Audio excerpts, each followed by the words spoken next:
Yeah. Welcome to Unified Media Dropping Gems podcast. Let's get it.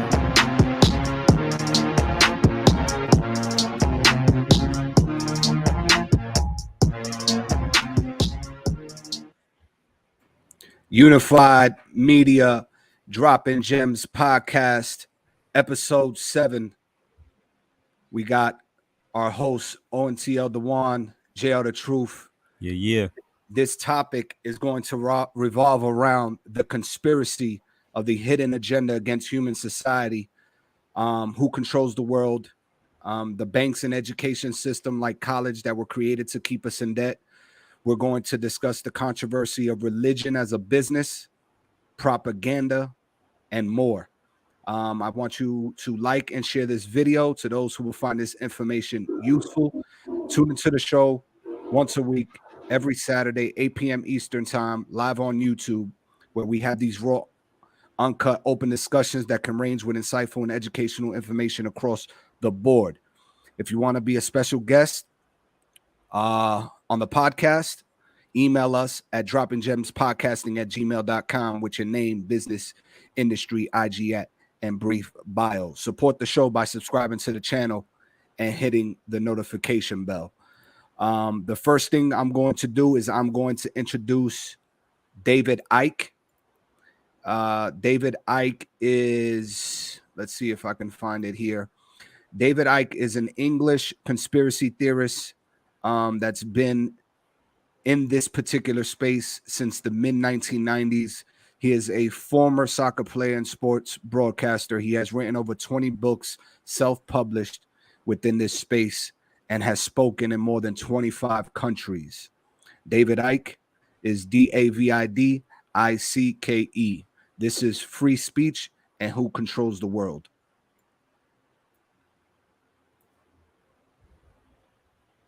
And exploiting them in a way that's very beneficial for the world, or you can do it like the giant corporations, which is hijacking the wealth, therefore the power in the world, in the hands of fewer and fewer and fewer people.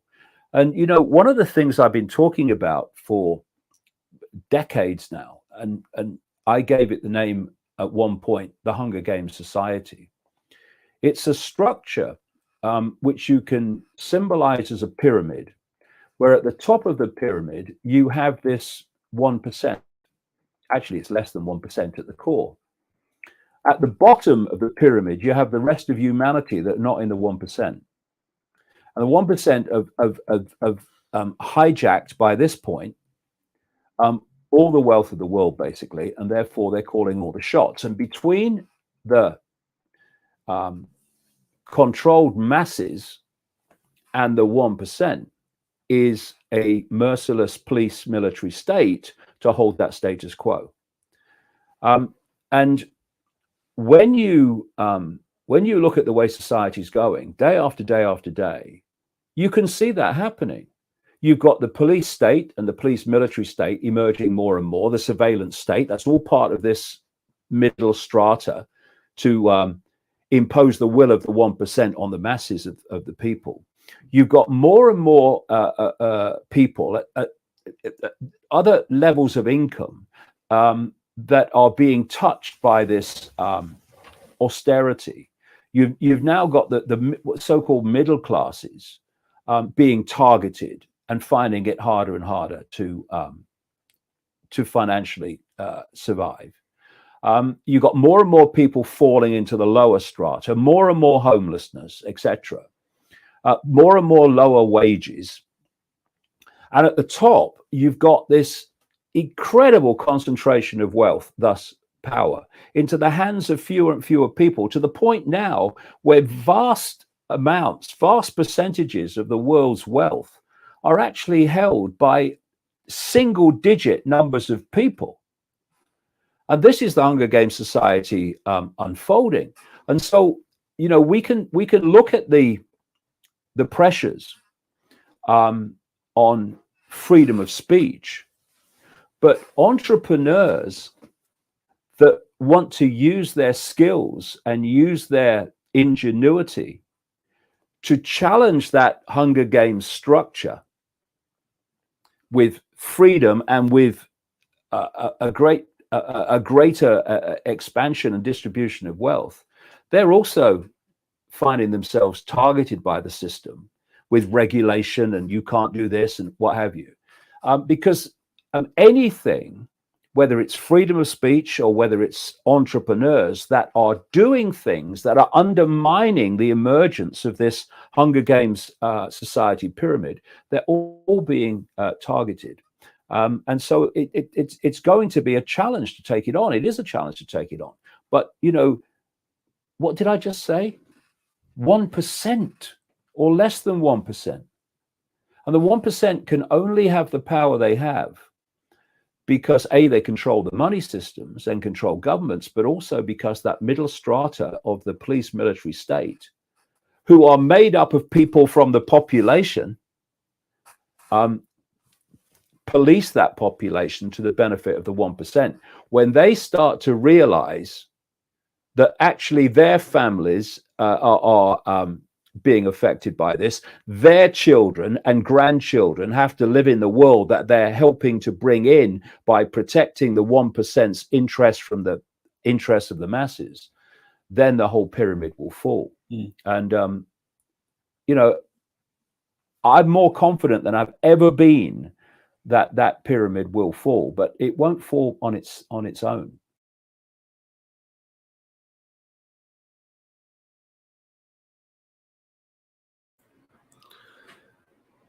So that was David Icke on free speech and who controls the world.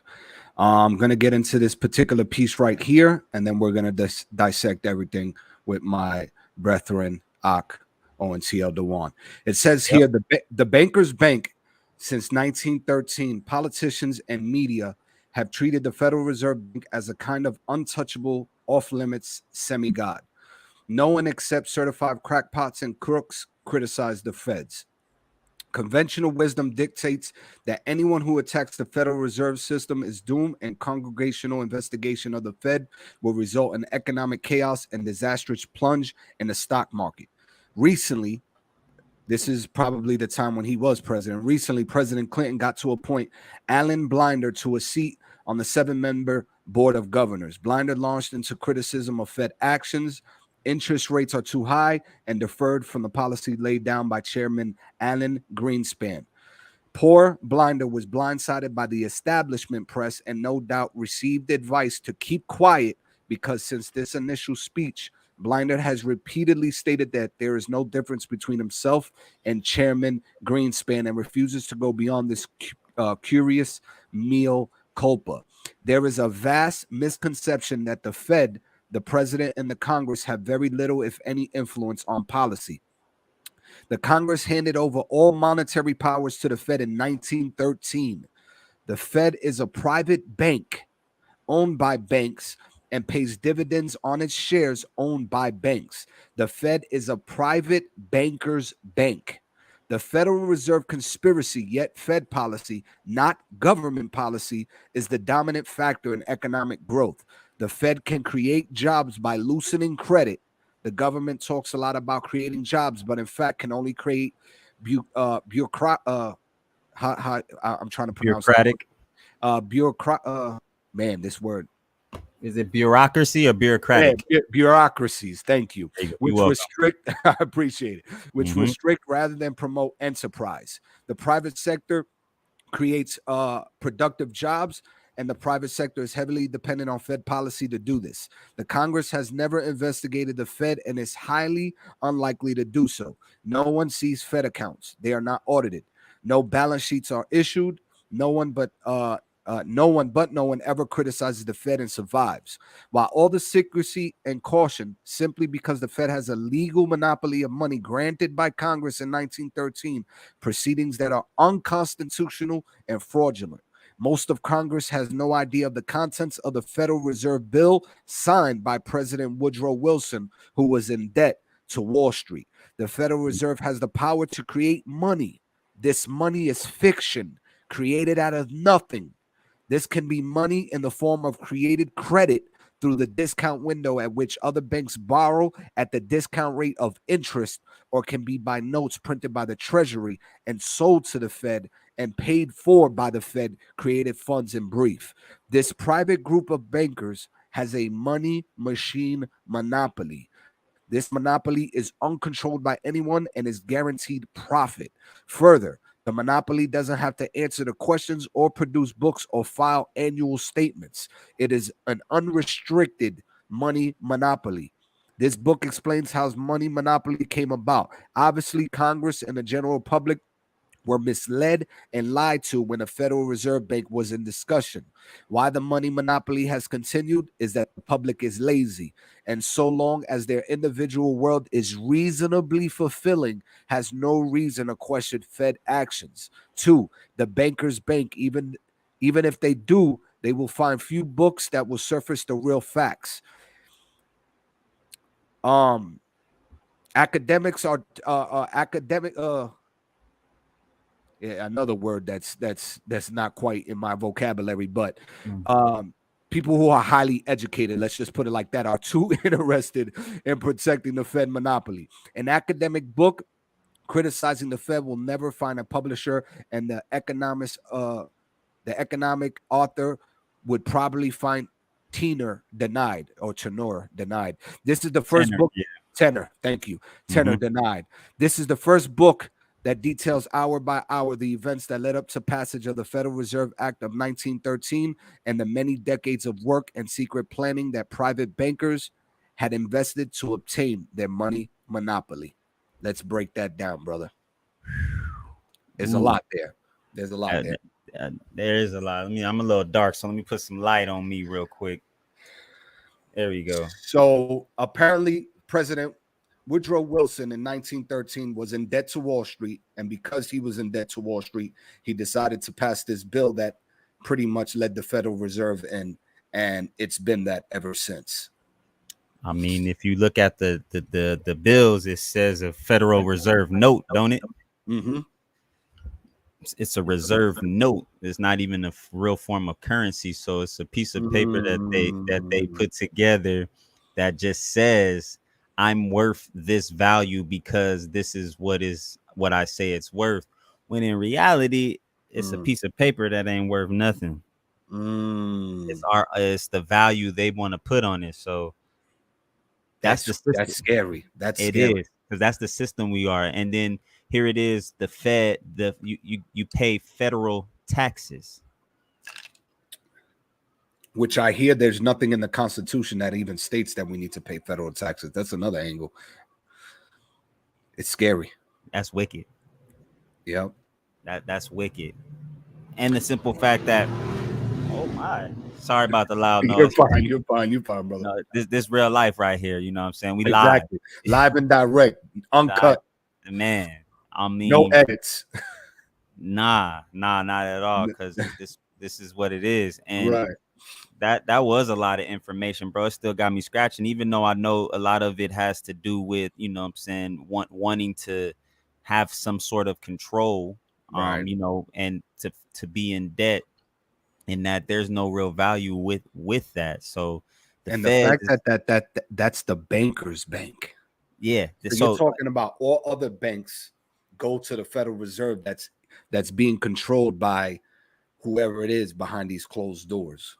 So when we saving our money in the banks, are we, you know what I'm saying, what are they doing with our money is the question. Well, I know somebody before the segment even started mentioned to me that the banks are actually utilizing our money for other things. They utilize it for themselves, whether it's trading of goods and services, you know, domestic trades. They utilize our money for their own agenda.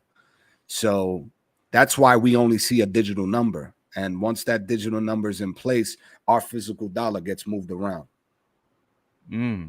Now, does they pay it back to their bank? I mean, because does their bank do the same thing? Like, you know, they based on that, they just create money out of thin air, out of nowhere. They can create as much as they want, really. You know what I mean? So the pressure of what's going on with this country is just is just what's been applied to us. Like it's just a debt to them.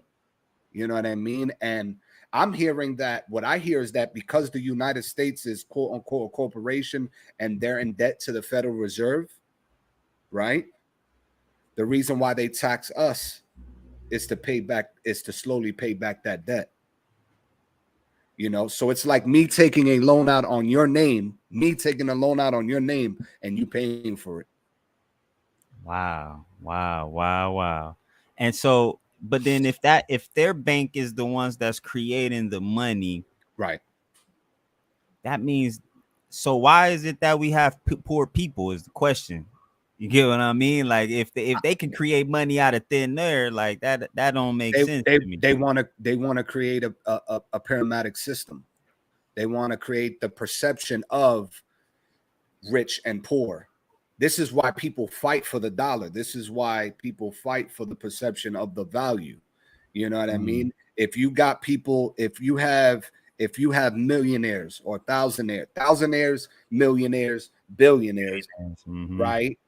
And they're all fighting for that title, which doesn't necessarily mean anything when you really think about it, you know, because in reality, what do they have other than the extra amenities that come with being a billionaire, where they can maybe travel at ease, do whatever at ease at their leisure and their pleasure? Cool. Okay, I understand that. But when they go back home, they sleep in four walls, they sleep on a bed, they shit in a toilet, you know what I mean? And they get back and do the same thing that a general person would be doing, who sleeps in four walls, in a bed, shits in a toilet. I even broke it down where I bugged out, where it's like where I do my deliveries at in the rich neighborhoods, or even if I'm doing a delivery in the poor neighborhood, everybody has access to the same food. Like literally, the rich people are eating the same shit from Walmart that the poor people are eating from Walmart. So, you know, they give you the comfortability, the perception of comfortability. That's why nobody is questioning any of these things. You know what I'm saying? And then when you create the pyramid system, what you do is you create a hidden war, because now you have poor people willing to do whatever it takes to try to live above means.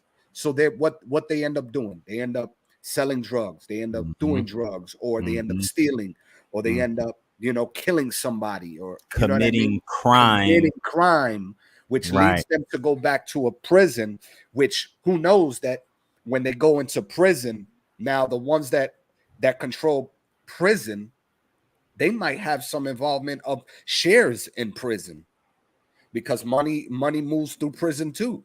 You know what I mean? So who's to say that these people in higher positions and higher power don't have access to quote unquote the ability of shares to these prisons? You know what I'm saying? And it's all just that same revolving door of just simple control, from the mental to the physical. Wow. And this has been going on since who started? It started when? It started that particular system started in 1913, but I want to say that these families have been around for millenniums. Yeah. But that system, 1913, it was already been over 100 years now. We had 100. We almost at 110 years. That's 100 years is a century, right? Right. Yeah. So if you think from 1913, next year it'll be 2023, that's 110 years. That is a long time, very long time, for a system to be implemented and ran off of that. So we've been getting, in a sense, robbed of life's value, not the value that they give us, but life's value, right, for over 100 years. Now it could be more, but based off of that system, just based off of that system, over a century. And I'm hearing that those bankers came from Europe. I could be wrong, but I think based on some small research that I've done, they've been orchestrating that from Europe and then brought it here. It's a lot of stuff that goes on over in Europe that has negatively affected us over here in the States. is what is based off of my little research that I have and understanding, man. Mm. Man, that is wow. Got Deep. my head. Yeah, it's super deep, bro, because it's just like the bank's got to answer to a bank, Mm-hmm. but they're the ones who you have. We answer to the bank, and we get And you notice control. that the same way the bank has to answer to the Fed and that system that's in place is the same way we have to answer to these small banks. They literally constructed a mini system within that system to us. Wow. That's all it was. It's like, okay, Wow. let's take what the Federal Reserve has done to us and let's just do it to the small people. Wow. Where is the how can I say this? Where's the good in that? Man, that's tough. Where's the good in that? Because I mean, if there's any good in it, I would say it's the ones that you see that have became successfully, quote unquote, rich. You know what I mean? That have made a living off of playing the Monopoly game, the real life Monopoly game. Yeah, because I see that they did make a game called Monopoly that it kind of teaches you the system in a sense. And some of us played that game very well back in the day, and not knowing that that's exactly what we're living in right now. Man, that's exactly what it is, because it's in that game you go around, you collect some money, you start off with some money, then you go around, collect money, and then in that time of going around, you're landing on different properties with the opportunity to purchase the property. Right. Once purchased, then now you can add a tax or pay rent to be on this property. Mm-hmm. And so that's what it sounds like. It sounds like when we go get these loans, we become the bank's property. Mm. And we have to pay taxes on that. When we go work for these corporations, we becomes the corporation's property. Mm-hmm. And we have to work for that. And although they give us some money, just enough to get by, just enough to say you can afford to purchase something else with it, like the system, you can purchase something else with it. And I see that's the key. They don't want us to know that we're in the system and we can create our own systems just like they created their system. But the idea is for you to do so. It's funny that you mentioned that, because you sent me a clip of that gentleman that was speaking, and he gave insight on how to build a community of creating your own banking system. Right. It's and there's many different ways, because I believe that's what a trust fund does. What a trust fund, right? What you have a trust fund and it's its own banking system, as well as from what I know, whole life insurance is also a way to create your own banking system, where you enter a certain amount of money into this system, then you borrow from that money at the same time, while it's the longevity of it has a percentage that goes up throughout the time. And when you pay that back, you're paying the amount you borrow back on top of getting interest from your initial loan, a loan that you put, or your initial amount you put in. Right. I don't mean to rear you off real quick, but Hybrid 43 says, I wonder how the Indians felt about that back then when they stole their land.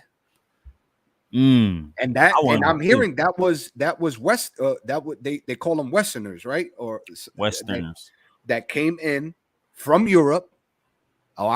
You know what I mean? Whatever Europe was at that time, came in and stole the land, raped the Indian women, gave them disease. You know what I mean? And literally planted what we see today. And the effects of that, what I'm hearing now is, like, in terms of Oklahoma, for instance, current day Oklahoma, what I see what they did was they gave, like, Cherokee nations and other Indian tribes access to certain pieces of land that's theirs, and they have organized a system for them where it's like, okay, you guys can have this piece, and you guys can manage these particular businesses, and we will leave you alone. You know what I mean? And even now, the Indians, the modern Indian tribes today, have fallen into the what was that term? Bureaucracy. Bureaucracy, yeah. You know what I mean? And the capitalistic system. And wow, that is true. That is true. That's the system that was created. So, and that's wicked, because you take over somebody's land and say, nah, this is mine, but I'll give you a piece of it back, and you can operate here just to make you some money and shut up. And you know what I'm saying, as long as I'm letting you make your little money over here, I still have some form of control over you, but I make you feel like you have a little bit more control over those who are not from your tribe, who are not in your circle, right? Mm-hmm. And in all honesty, man, I feel like we're all a part of a tribe. We're all a part of a tribe. So, you know, quote unquote black people, especially the ones from the United States, we're a part of a tribe too. A lot of us actually didn't just come from Africa. We're some of our tribe is from the Indian tribe that was originally born here. Natives, the natives, nationalists, right? Right. They're the natives here. So how would we go about to get a hold of some of that, of our tribe, tracing our roots back? You know what I mean? Because that's what I feel like that's the only thing that we can't get to right now, is those of us who don't have or know what tribe we're from. We don't have access to what was already ours to get back to. Man, listen, they're gonna make it extremely difficult for you to not find that information. You know what I mean? I'm sure that there's resources and things like that you can find, and research that you can do and figure out your bloodline in terms of that. I know they, but they have the typical system stuff, DNA, whatever it is, to check I forgot what the term is called. The ancestries and all that stuff. But in terms of just what we were mentioning prior to that, is the fact that you have this capitalistic system come in from Europe or from, outside, wherever they're from, come in, rob the land, rape the women, and disease start diseases. And then after that, after they applied the diseases to all these families and all these tribes, then they go as far as currently to create more of it. You know what I mean? And in their terms, create an antidote or a fixer for it that you would have to then pay for. Right. And that's scary within itself, man. They create the fear. They create the fear. They create the propaganda. They create the media for it. They stir it all up, and then they provide you with this so-called, something to just contain it, because it's never a cure.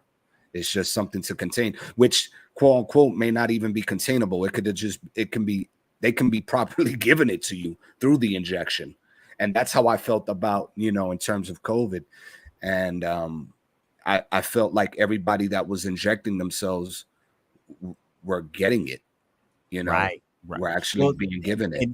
Because in their mind, it's like, in order to be what do they call it, to be like, basically, like, you have to, in order to be immune to it, that's what it is. In order to be immune to it, you would have to then take hold of it, or make it become a part of your body, bond with your body, and your body do its natural thing of fighting it off. And if it's able to fight it off, then therefore you are immune to it. Now it's like it takes it on just to learn it, understand it, and then now can overpower it and dismiss it. And in the sense, for me, in my common sense, it's just like, well, why? Like, why would you create something for us to have to go through? Why do I need to get sick in order for me not to get sick? Man, I feel like it's a form of depopulation. Yeah. You know what I mean? I think the world is overcrowded tremendously, and they're finding unique angles. Well, I don't even want to call them unique, but they're just scary angles to apply to us to create plagues, whether through physical or media, because there's media plagues too. The information that we take, and stir up this nastiness, so that way they can continue to do what they do behind closed doors. Now, RX7 says here, what do you guys think of the Nation of Islam? Do you have any information on the Nation of Islam? Do you know anything about it? Not in particular, no, but I mean, I don't feel like the Nation of Islam is a bad thing, but it could be another form or a system of beliefs that go against certain other beliefs, or that have their perspective on what current events are and what the truth is and what is going on. Because I have my beliefs and what I believe in, and it's a nation as well, which is the nation of Israel. You know what I'm saying? Being Hebrew, and in those there's no difference. You know what I'm saying? Because you have a nation. A nation is filled with families. You know what I'm saying? Families is filled with husband, wives, and children. So I don't know too much about the Nation of Islam. I do know that they do their study and due diligence and believe in certain things and a higher spirit and source of information that guides, or is a form of guidance into truth and seeking understanding. Because in what we believe in and what they believe in is more of like, if we were God's people, we were born here, and we were here to experience this thing in life, we were already set with an abundance. We were already given the ability to be bountiful or be abundantful, and ability to give, love, and share. And so with that, there shouldn't be a way we shouldn't never be in a position to not have anything, right? Including monetary resources. Because if the resources are natural, then why is it there a separate class, or why is there poor, rich, and things like that? And I feel like, again, I don't have nothing to negative to say or anything to say in regards to that, because I don't know too much about the Nation of Islam, honestly. You know what I mean? So I can't say. But yeah, that was all in all. That was David Icke on free speech and who controls the world. That was information on the Federal Reserve Bank, the bank of banks. And thank you to RX7 with the question of the Nation of Islam, and thank you Hybrid with his intake on how Indians must have felt if their land was stolen. This next piece that I'm going to get into is why American college, why is the educational system so expensive? And this is the video. Man, that's good, because I've been through that education system. Oh, we're going to talk about it. We're going to talk about it. Online presence is everything, especially now. And GoDaddy was able to help us make sure we communicate the brand to the customer.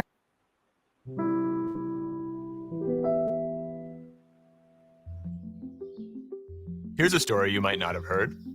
In 1946, President Harry Truman created a commission to make recommendations for how to reform higher education. After doing extensive research, the commission released a 6-volume report arguing that higher education was becoming increasingly important and should be accessible to everyone, regardless of age, background, or ability to pay. As a first step, the Truman Commission proposed making freshman and sophomore year of college totally free at public universities. The commission also recommended offering grants to fully cover living expenses for students who needed them. And it recommended providing all of this on an inclusive basis, dismantling racial and religious exclusion, increasing women's enrollment, and creating more flexible admission standards to account for economic disadvantages. And that was all just supposed to be a first step. How did they propose to pay for this? The commission found that the phenomenal increases in productivity per worker from technology would generate enough social surplus to support education at all levels far more adequately in the future than we could in the past. That is, so long as we made education a collective priority. And then Congress implemented the commission's recommendations, and college has been affordable to everybody who wants to attend ever since. Okay, that last part isn't true. Actually, it's just the opposite today. America is drowning in student debt, $1.7 trillion of it, and growing. It's hard to imagine a presidential commission making the types of recommendations that the Truman Commission did, even though we live in a much wealthier, more integrated, and more technologically advanced society. What happened? Well, the Truman Commission was right that productivity would continue to increase, but we did not make education a collective priority. Or, more accurately, political elites who were worried that too much education would lead to too much equality didn't make it a priority. So, the growing wealth created by increased productivity went toward making the rich richer and not into educating more people. To see how this happened, we have to go back to the end of the Second World War. That was the first time many middle-class people started to go to college. Because of a federal law called the GI Bill, veterans, a huge percentage of the population back then, could even attend college for free. Because of state-level commitments to education, public college was cheap and accessible for massive numbers of people beyond veterans too. There were still deep inequalities, but college was no longer just a training ground for the rich. With universities opening to more people, feminists and the civil rights movement began to break down barriers. The increasing presence of working-class people, women, and people of color on college campuses made them centers for political and social dissent. Protest, debate, and activism became part of college life. Soon there was a backlash. Some politicians thought this was too much free speech from the wrong type of people. They wanted to return to the old system. A candidate for California governor named Ronald Reagan started attacking people he called campus radicals. In the year 1970, an advisor to Reagan declared in a speech, "We are in danger of producing an educated proletariat. That's dynamite. We have to be selective on who we allow to go through higher education." When these politicians gained power, they made sharp cuts to education funding. California, under Reagan's influence, went from funding 32% of the University of California budget in 1974 to just 16% in 2004. Elsewhere, cuts to education were justified on the logic of living within our means. President Gerald Ford criticized New York City's CUNY system for offering a program where any high school graduate, rich or poor, could attend without paying tuition. Imagine that. In the midst of a city budget crisis in 1976, Wall Street bond investors forced CUNY to charge tuition for the first time. While politicians were slashing funding, business strategies to undermine working class power restructured industry in a way that redirected income toward jobs in management and finance and away from everyone else. The jobs that paid well required college degrees, and that meant that, even as education funding collapsed, the number of people entering college continued to increase. So, incomes for most people were starting to stagnate, and higher education was becoming more important than getting a job that paid well. So more and more people were going to college. Meanwhile, because of an ideology of false scarcity, state funding was not keeping up. What filled the gap? Student loans. Student loans are actually a creation of the federal government. They were created on the assumption that states would mostly cover the cost of college. So federal loans would be for a relatively small number of people, paid off painlessly within a few years of graduating. But as tuition climbed and state grants receded, a whole industry developed around student lending. By the 1990s, massive student loans were the norm, and colleges began to base their business models around them. Fast forward to today, and the results have been catastrophic. 45 million Americans have student loans, and each graduating class owes more than the last. In 1980, there were only a few $1 million of student loans. By 2000, that number was around 50 billion. In 2010, 200 billion. And today, we have nearly $2 trillion outstanding. Instead of starting a family or buying a car, let alone starting a business or starting a movement, young people today live with a sword of debt hanging over their head. Student debt is even causing many older people to put off retirement. Things are so bad that 1 in 15 student borrowers has considered suicide because of it. Too many lives are being ruined. And here is the craziest part. All of that student debt doesn't have to exist. I'm not saying that in a hypothetical way. I'm saying that if the President of the United States wanted, he could wipe out almost all student debt right now. You see, 95% of student debt is owed to the Federal Department of Education. And when Congress created the student loan program, it gave the Secretary of Education authority to compromise, waive, or release, or modify any federal student loan debt for any reason. This is often called settlement authority. Now, the settlement authority has never been used to bring about broad cancellation, but I've done a deep review of the relevant case law, and the legal argument for it is very strong. In fact, after I wrote a law review article that made the case, a growing number of senators have been convinced and began to advocate for the Department of Education to cancel student debt. Few things are certain in law, but clearly the case is good enough that it's at least worth a test. Think about it. Canceling federal student loans would instantly make tens of millions of people's lives better. Its benefits would flow to their families and their communities and help stimulate the broader economy. But canceling student loan debt is only the first step toward building a higher education system that works for all. If we care about living in a democratic society, we should use our enormous wealth to invest in making it possible for anyone to access all the education they want. Certainly, we should not condemn people to a lifetime of debt for wanting to learn or better themselves. All of this was clear to a presidential commission in 1946. It's well past time to recover that vision and to build on it. I'm Luke Herron, PhD student at Yale Law School for the Gravel Institute.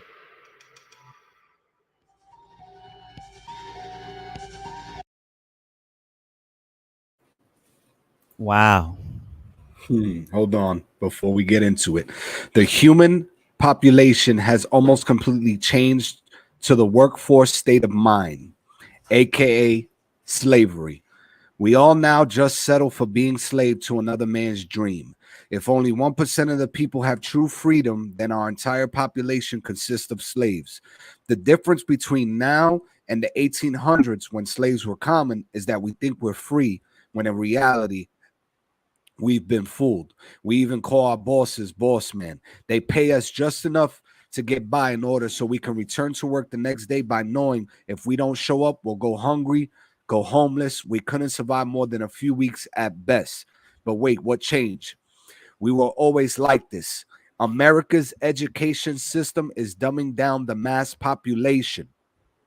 John D. Rockefeller said, "I don't want a nation of thinkers. I want a nation of workers." The school system. Trash. Garbage.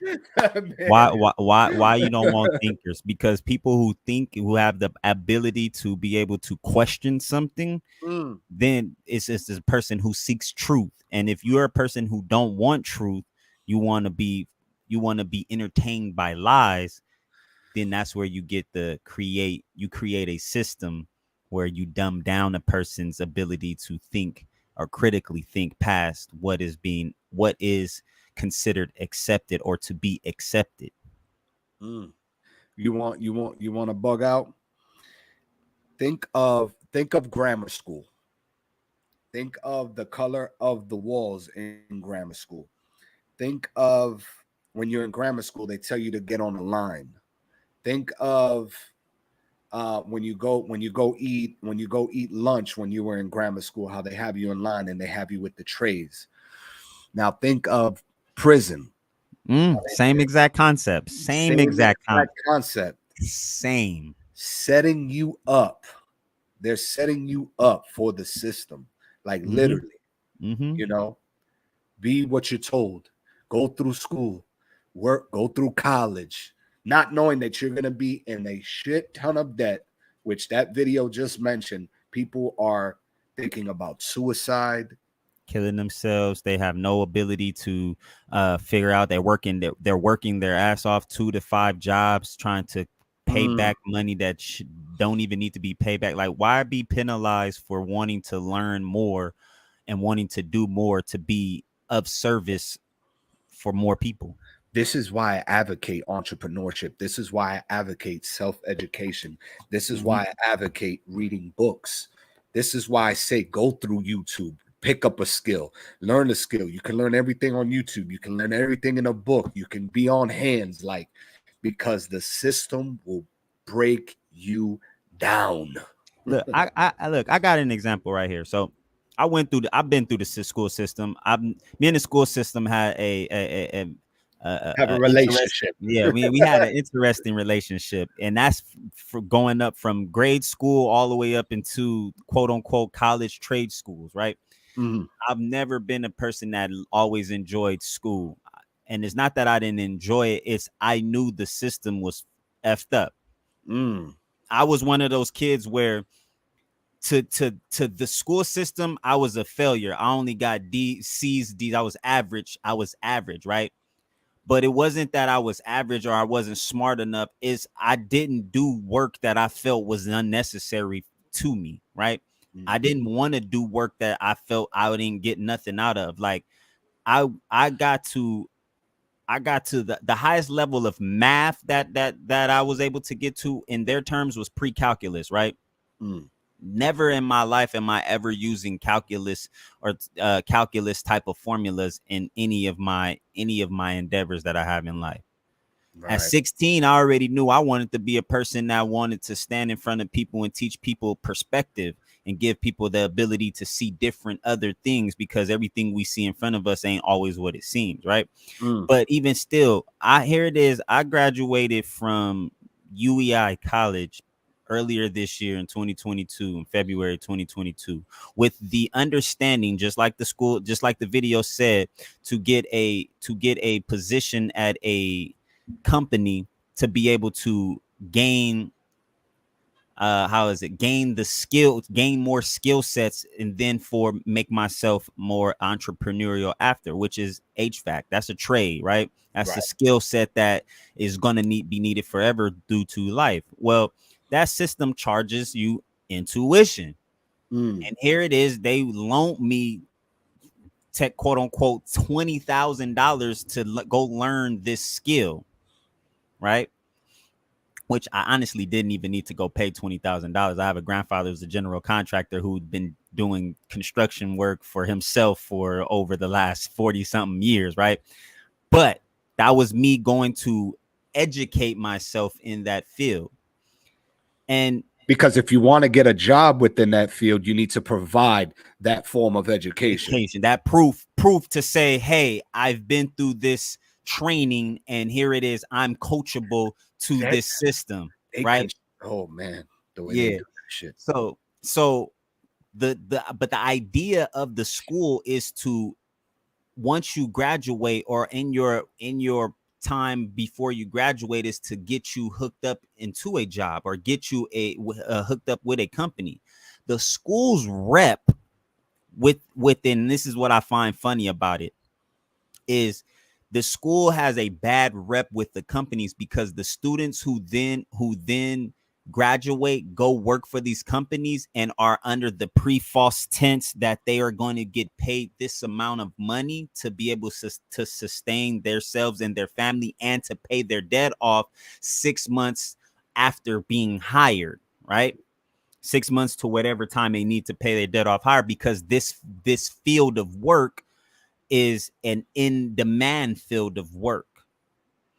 And yet on my time in graduating, they have gotten such a bad rep where a lot of companies aren't taking students from this school anymore, because the students get to these companies, find out they're not getting paid the exact amount of money they're supposed to be getting paid. These companies are overworking and underpaying these people at the same time. And it's all about who you know and who butt you want to kiss in order to get to that position to make this money. Now, it doesn't work like that for everyone. Some people do become successful in it, and it is always based off of the individual. However, due to the fact that this school has lost their reputation with their ability to get students jobs, now it creates more stress and more debt for the students like myself, who don't actually get hooked up with some of these companies, and in the end have to go find my own way in. You get what I mean? Like I would have to go and speak to these companies to say, hey, I've been through school. And normally when you have the school to back you up, it gives you the more foot in the door I would say, because the school can say, well, yeah, we have all of these programs. This is what we teach them all throughout these years. But the program is only 9 months, bro, and you're expected to learn a lifetime worth of skills in 9 months on how to properly do something, when in reality you gain the skill within a lifetime by practicing and going and doing it every day. And you still have to pay. Now, though I did not get the job, do you think I still have to pay for the tuition that they loan? Oh yeah, absolutely. Right. But their motto is you don't have to pay until you get the job. So it's misleading. Very misleading. Man. Wicked ass system, bro. Wicked ass system. And this is what makes it worse, is because, again, the school has lost its reputation with getting students the jobs because of the false representation. And that's most universities. That's most colleges. Yeah, exactly. even trade schools, I would assume. That's what this school was. It's a trade school. It teaches you trade, right? And because of that, it makes it even harder now on the people. But here it is, they're expecting me to pay back this certain amount of money, and I still haven't acquired that. I acquired a position in that field, right, to be able to pay that, right? And so that right there lets you know in its own. It's sad that I have to get loaned money, pay for school. That the thing about it was too, I was paying a monthly fee while being in school on top of that. While being in school, on top of the fact that I have to pay back these loans that you gave me, a federal loan and a student loan and a federal loan, because it's both of them work together. So the federal loan is the student loan is the $10,000, and the federal loan is $9,000. I would only have to pay back the federal loan. The school loan within itself, I don't have to pay back. Crazy. It is very crazy. And just for me wanting to educate myself in and study in a field where that gives me the ability to learn a skill, a lifetime skill set that's always in demand, because HVAC is heating, ventilation, AC, and refrigeration, which is dealing with your heating system and your refrigeration system, how you operate with your food, preservation of food, and also the temperature for your home, your heating and cooling for your home, which we all need. You could potential, and that could turn into like a potential self business. It does. You know what I mean? Look, this is how it works. So so within those 9 months, here's how they get you. Within those 9 months, you train and learn that skill, right? Then you go out to a job. In those 9 months, the skills that you, or the knowledge that you acquire right there, basically cuts your 5 year time span on becoming your own boss for that field, cuts it down to only 2.5.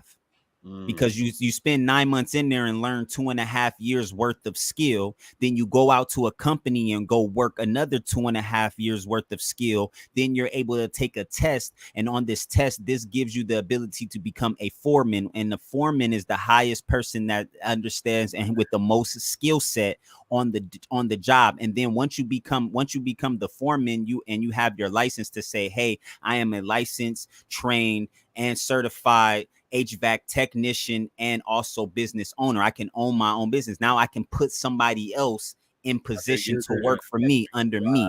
Right. And I have the ability to purchase teach them those skills. Right.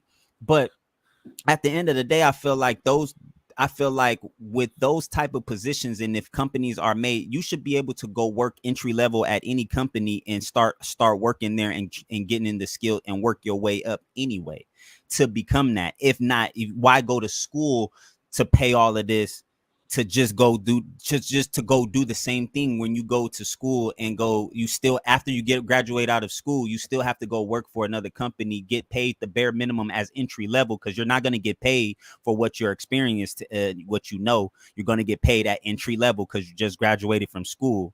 when you can just literally enter at the earliest level that you can and start working the trade and still gain your way up through the ladder. And in 5 years, you can become a foreman and then learn and be able to teach somebody else because you're working underneath a foreman.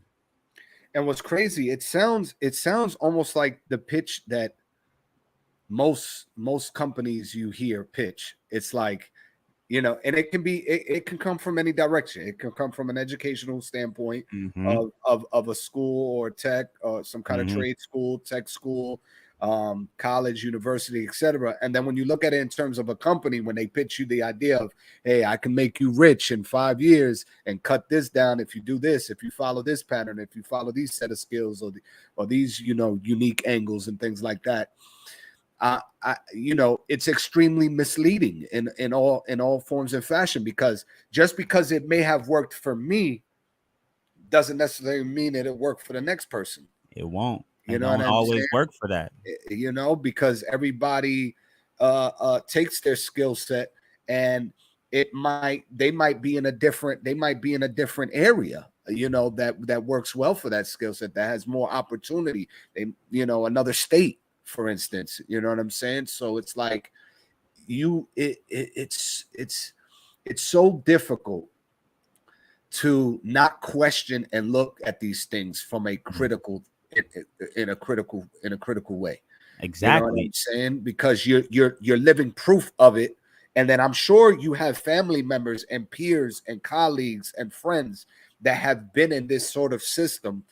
And most of them that have graduated and have degrees and have skill sets and have a trade, etc. I would want to say, and you can quote me on this, I'm pretty sure like 90% of them are doing something else. All the way, bro. All the way. None of them are really stayed in that field. So it's a waste. And I feel with the education system, it's like you're penalizing people for wanting to learn how to progress themselves in thinking, learning a skill set, gaining knowledge and understanding about something. And you're penalizing them with the debt, making them feel like they're not worth the learning. You know what I mean? Going through all of those years of wanting to learn something. Because even with the doctors and the nurses and stuff like that, like they spend most of their 10 years of their adult life quote on, in school, educating themselves. And they're probably the one rare few, them and lawyers, I think, are some of the ones of rare few professions that go into the education system for a significant amount of years, you know, anywhere between 8 to 10 years in these fields of education, and then come out. Now, I'm sure whether they've gotten scholarships, cool, you know, but after a few years, scholarships only cover for a few years, and then you have to come out of pocket after that. So I'm sure, you know, some of these people were forced to take student loans at some point.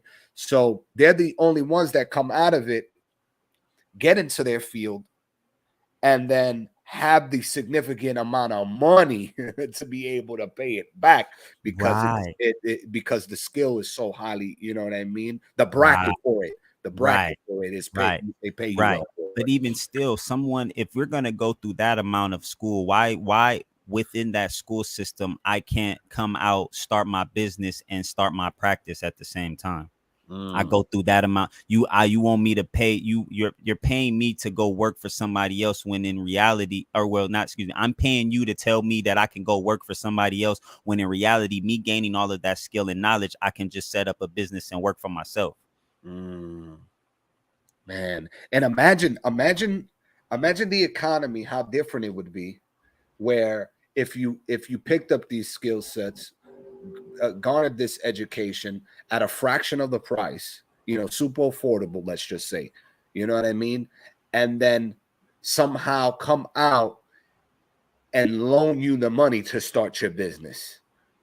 I mean, you would rather that. I would rather that. You have an opportunity that's being presented to you where it's like you got the skill set, it was affordable. Now you're getting a loan that's being provided for you to potentially start the business. You know what I mean? Yes. But they don't want it like that. Man, that's trash right there. That's completely trash right there. And Shout out to Capo and Survival Skills for tuning in. Shout out to the gang squad. Was good. You know what I mean? And that's what I've always noticed that about the school system is that it's a system created for you to not be fully educated. In the school system, they want you to read only the first definition, one. And a lot of things that you study, they want you to learn their version of what school is like. They have a curriculum that says you are only supposed to know this and this and that, right? Setting you up to be a worker. Exactly, setting you up to be a worker. And so that right there in itself is already bad, because now you're not giving me the ability to learn on my own or to learn something else. You're trying to hinder my understanding or my education, and then I have to pay for it in some form of fashion, right? And that goes from kindergarten all the way up to this college system. They teach every school and every system has an education curriculum that they set forth that doesn't give you the ability to learn entrepreneurship on how to be your own boss, because you can be your own quote unquote boss.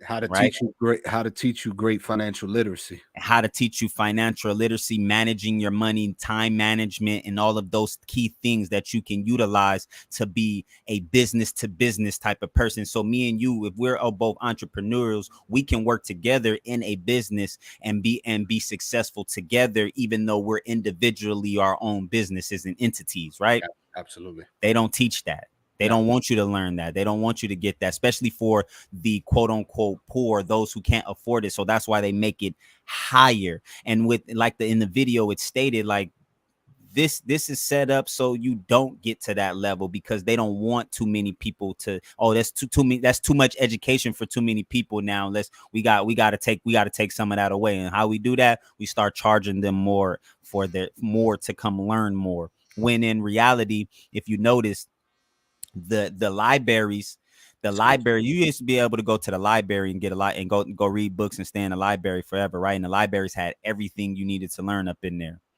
right? Now the only time people really go to the library is in school.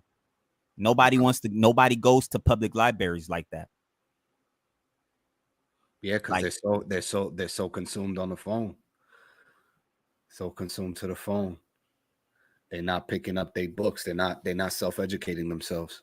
Because and that's what makes it bad, because if you picking up your phone gives you so much access to so much information, but then you gotta cycle through it.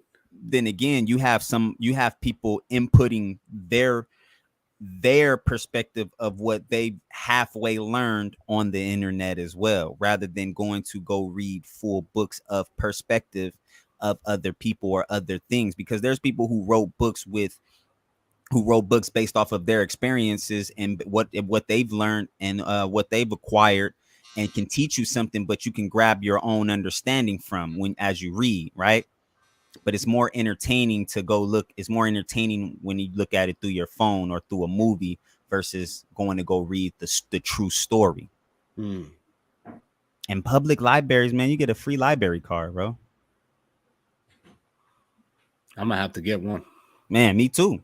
Capo says he's back in the first part of the segment. Capo said banks low key use our money to make more money. Capo says they use our money to make more money. Now, that second segment was why American college is so expensive. With John D. Rockefeller saying, I don't want a nation of thinkers. I want a nation of workers. This second half, which is going to be super controversial, and definitely gonna want to have Survival Skills intake on this, since he's in here, and also Capo and whoever else consumes this after. Oh my God, what is that noise? I hear a little buzzing sound. Yeah, that buzzing sound. Ma! It's crazy.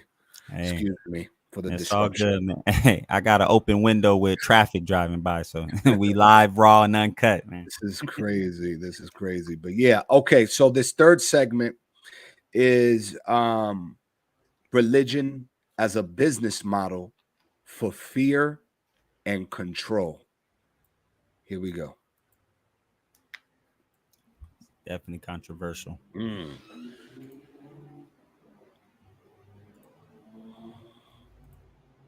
Getting an LLC for your business doesn't have to look like this. Just Google LLC Taylor Brands. It's totally easy. You pick a state, you fill out your information, you give your...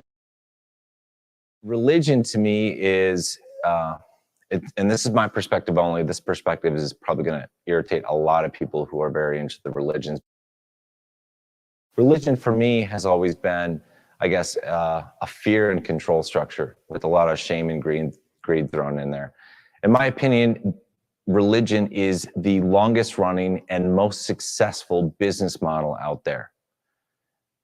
And if you think about it, the product that they're selling you it's salvation, it's eternal life, it's eternal bliss. Whatever religion you're in or that you're thinking about, that's the product that you're looking to acquire. But you can never acquire it in the present moment, in the day that you're in or in the month that you're in. It's a product that's out there in the future. You're only going to acquire that product when you die. And you're constantly told by religion that it's really tough to get there and you might not get there. And the only way you can get there is to come back to church on a regular basis. And you're imperfect. There's something wrong with you. You've broken some rules. The way you think isn't the right way to think. And in order to get to that end goal of, salvation, that product that you want, you have to come back and you have to be taught a lesson again and again, because you haven't done enough in your life. You haven't done a good enough job at following the rules. So, you've been a bad person. You need to repent. You need to come back and you need to learn your lesson again. And by the way, you need to pay your tithes. You need to, fill the coffers of the church while you're at it. And also very monopolistic as well. So you think about it, any given religion, there's always this viewpoint that every other religion, every other view on spirituality, on different topics is wrong. So if you're a Christian, you're told, hey, don't go shopping outside of this store. We've got the best products. These are the original products. Don't go out there and go shopping at the other stores. Don't even go look at what they have. Don't investigate Hinduism, Buddhism, Islam, whatever it is. And every religion has that viewpoint, that somebody else is the infidel, somebody else is off base, that they're not true believers. So there's this monopolistic idea too. It's the most successful business model, in my opinion. It keeps people coming back. It's a subscription-based model. You have to keep coming back again and again because you're not perfect. You want this thing at the end of the road, that product, that salvation, and you need to keep coming back and pay your dues in one way or another. I think it's such a messed up situation because we don't know what the real intent of God or gods or God consciousness or whatever it is that's out there is. And it seems to me that our viewpoints on religion are completely off base from the simple fact that they pit us against each other and that they divide us. And I don't think God or God consciousness or whatever it is would want that for us at all.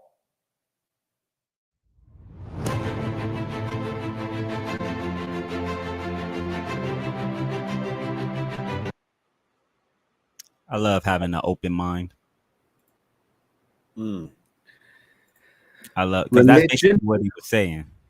Religion annually contributes about $1.2 trillion of socioeconomic value to the United States economy. According to a 2016 study of the Religious Freedom and Business Foundation, that is equivalent to being the world's 15th largest national economy, outpacing nearly 180 other countries and territories. It's more than the global annual revenue of the world's top 10 tech companies, including Apple, Amazon, and Google. It is also more than 50% larger than the global annual revenue of America's 6 largest oil and gas companies. Mm. You could say that a lot of spiritually inspired fuel being pumped into the U.S. economy. Religion as a business model for fear and control. Mm, And again, I love having an open mind because I'm with him on that one. Because it's based off of what it's based off of why right. If I'm going to believe in something and it's telling me not to believe in something else, and it's forcing me not to believe in something else, although I have the free will to believe into whatever it is that I want to, why would I subject myself or keep myself in something that is trying to tell me not to believe in something? I don't have to agree to everything, and I don't have to say this is right and you're right, I'm right, you're wrong. That model, that practice is what is the reason why that business is profitable, because it's the I'm right, you're wrong process. And it's man-made, just like a corporation is man-made. Capo says, my mind is too open. I believe a higher power and my energies are moved by it. I read the Bible 3 times. He's read the Bible 3 times. He feels it's just a story. I was young when I did, but I can't remember it all. So it is a story. And is it a fictional story like Santa? No, it's a story of self-awareness, is becoming self-aware. If you pay attention to the story, it's a story about becoming self-aware. In there is just written in allegorical similes, metaphorically, figuratively, literally. It is written in all different forms of facets. You have to figure out which one it is. That's the reason of coming back and forth to it. But you have to do it by yourself. Nobody else. I can't give you this and say, here, this is the truest thing on the planet. This is what you should believe in. I should be able to say, here, this book has some value to it. You read this and take what you feel from this and listen to some of these things, because it has some jewels in here. It has some things in here that you can go off of. Survival. It is a story. Survival says the Bible is principles, morals and principles, ethics, right? It's a book of it. But you don't let it control you. No, you take the information, you take that information and gain knowledge from it. It gives you perspective and insight on certain situations and things, and how to go about and how to handle situations. But because it's a book about self-reflection, you become self. You learn who self is. And remember, we studied this before. We had a whole show on self.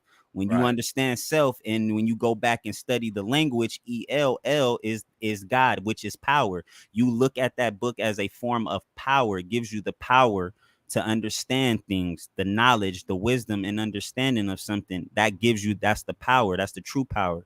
God is both good and evil.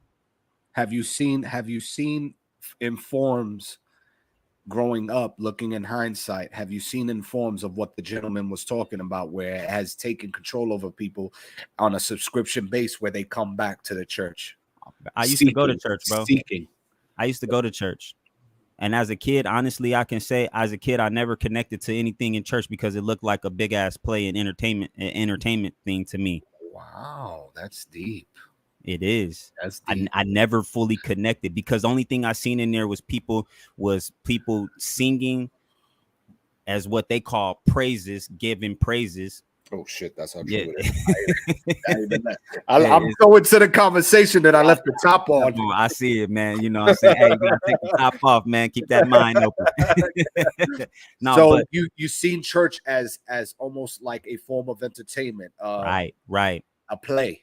So a play, right. And you know, saying the person standing up there, he has the people behind him cheering him on, playing more music than rather preaching, trying to make it seem like somebody, who chooses to do certain things is not a person, or is not a perfect person, when as I got older, I started to understand, man, when you really take a look at it, to be perfect just means to do. So whatever it is you do, you're being perfect at it. You know, now this idea of perfection, of having no flaws, well, then that's where you're flawed, because you have to understand anything that you do, you can be perfect in it and at it.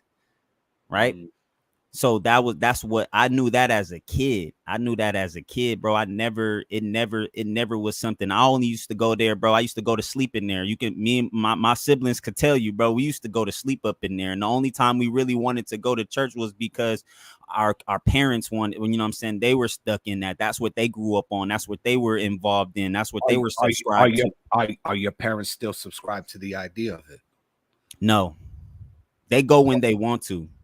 When did they have that eureka moment of what you've seen, of what you noticed? Was it the same value? Was it the same perception of it? The same perspective? As we got older, and there was more knowledge obtained and understanding that brought about, and I became in the nation of Yud-Heh Wav-Heh, the Hebrew Israelite, became a Hebrew Israelite. In there, that's what teaches us how to look beyond the church. The enlightenment.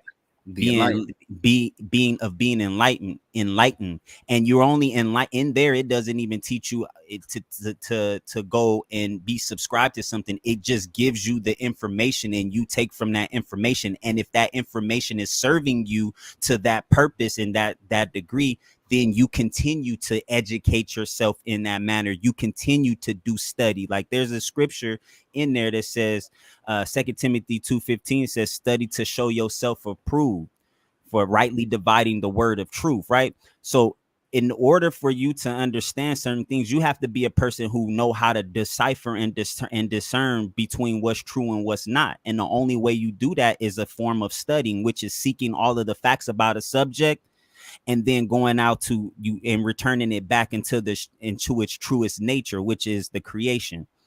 And if it doesn't add up to that, then therefore there you go. You can be able to decide this is not true. And that's what we got taught that, and actually I'll say this, not taught, introduced to that back in like 1996 or something like that, bro. And from there, even as a kid, I've dibbled and dabbled in both of that. We read out of the Bible as well, but in there, that's how we learn what all the different forms of the way it's written, and everything in it has its validity in its different time spaces and time zones. It's not everything all is strictly this, because there's stories in there that says you have to go ahead and sacrifice a lamb, sacrifice a bull, sacrifice an animal, but then in the same token it says you should not kill. But in the sacrificing, you're literally killing an animal, is what it says, right? So that's where you, when people take literal stuff like that and you have to think about it, it's like, well, it's contradicting.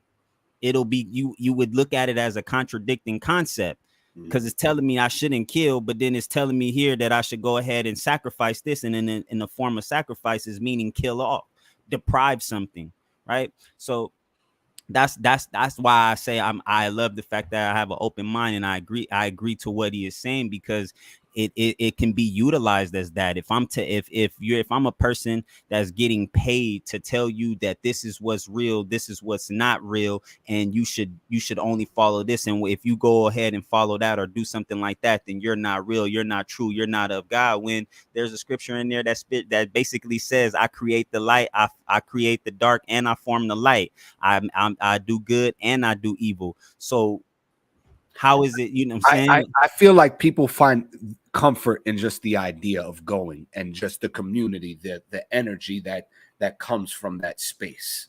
Right, because you're among people. That's the subscription. That's the subscription base. Come over here, you'll feel good. Right, because you have a group of individuals that I believe in exactly what you believe in, and now it's something like you don't feel like what you take and what you think about can be questioned, because everybody says the same thing, right? When the mass believe it, then it's true. Whew. rather than it just being true to self. And those who believe seek that same truth. Like my parents, my dad, my mom, they never really like forced us and forced religion on us. I found my way into what it is. I was presented information, and it's my duty as a man, as a mind, a person who thinks and has the ability to think, to seek that information out and gain an understanding and knowledge up to myself. You get what I mean? And then if the same thing, information that I've gathered and the information that I've gotten, we can sit and have a fellowship, or we can fellowship with each other and discuss these topics. And I can give you a perspective that I learned. You can give me your perspective that I learned, and we can come to an agreement on something, or we can just see the same perspective in the same truth. You know, I mean, different perspective in the same truth, and that's it. Like, it's never forced, because why should we be forced to think a certain manner, a certain way, forced in, when we all had the free will? We all have the will to decide what we believe versus what somebody else believes. And they've been forcing that through since we were young, all day long, man. And that was a form of slavery. That's a slave mentality. You get what I mean? Like, that's what it was. And so because of that, that's why it's the highest paid thing, because if you think about it and you look at it, most of the people who really encourage it are people who were in slave mentalities or come from a slave type of background. But in reality, the book teaches you how to be a servant, how to serve, how to be of service, how to serve someone, yourself included. Deep. Yeah. Here in the comments, we have the celebrities. Wait, let me move it up. Capo says celebrities are the Jesuses of our time. They have people who are moved by their followings and people who believe they can do whatever it is that they do. So they use celebrities, and you know, people praise celebrities and are influenced. It's Capo makes a joke here. He says, "I can be Jesus if I want to." Whipkey Media is here in the building. Yo. Capo says, "It's crazy. I went to church. People look crazy when they were talking in tongue." Oh man, bro. Hey, what is that about? What is that about? Talking in tongue. I don't even want to mimic it, bro, because that was the silly. Hey, Cap, shout out to you, Cap, because that is exactly why I said it was a form of entertainment, because people would sit there and be speaking gibberish, not even, and then call it speaking in tongue. And what is that? I didn't never understand what that was, bro. And this is from my perspective and my experience of what I went through. I didn't know, what the hell are you saying? How are you speaking in tongue? And is that a secret language that God speaks to only people? He only speaks to those people, and those who can speak that language are the only ones who can understand. But he is God. He created all of us, and it didn't add up, bro. It just wasn't adding up. Like, I don't know. And again, I can't mimic what they were saying, but it was all gibberish, bro. You can't understand. It's like speaking Google Gaga to a baby. It's not understandable, bro. And what was that? What was that for? Was that like a part of the? You were filled with what they call the Holy Ghost. So the Spirit. So a person would come up in front of I'm assuming the gentleman that's hosting this, pastor or preacher, brings a person from the audience up and does this thing where apparently the Holy Ghost gets consumed, filled in the individual's body, and then the pastor and the preacher. Now, is the pastor and preacher also talking in tongues as well while this is happening? This is how they're communicating. So the pastor or the preacher goes from speaking English to speaking in tongue and filling another person's spirit with the Holy Ghost or the Holy Spirit, and now they're both conversing and they're saying certain things, but you can't understand it, because if you're not filled with the Holy Ghost, you won't know what they're talking about. All you see is a person dancing and moving around. And do you think the person from the audience is in on it, or just randomly starts feeling the energy coming from the preacher and the host? that I'll they say start I'll say this. replicating the idea. I'll say it. I'll say it was more replicating the idea and the concept of it, and then going along with it, because in there you have your belief, bro. You have, if you believe that you was filled with the Holy Ghost, you believe you can speak the tongue, you're gonna do it. You get what I mean? You're gonna do it. So that's why it looked like a play to me, bro. I couldn't with it, bro. I used to laugh at people who used to do that. I used to laugh at them, and then, you know what I mean? Because it was just like, bro, why are you? So that's how mumble rap started. Man, bro, mumble rap started from speaking in tongues, bro. And it's crazy because they call it speaking in tongues, and it's like, that doesn't even make sense. What, you speaking in tongues?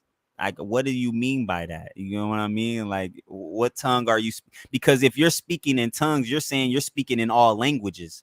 And if all languages sound like gibber, then that's trash. I don't know. I can't say how you, I don't see how you understand that, because I don't understand gibberish. I can understand English because I was that's what we were taught. I don't understand it, but I can understand when you speak Japanese, your native tongue. I can understand when you speak your native tongue of Spanish. You get what I mean? Like, I can understand those different forms of speaking, but never Google Gaga.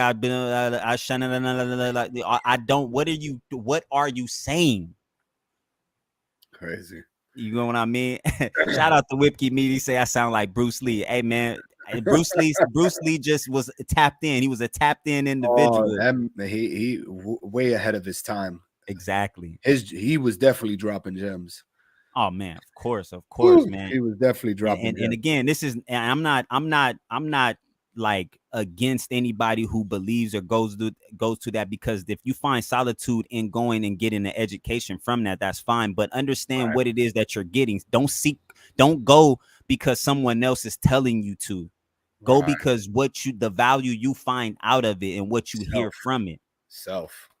For self, bro. Everything is about self, but everything in self comes from everything else. Like what I believe in and what I see, you may see and believe in too, or you may not believe in it because what you see is different from what I see.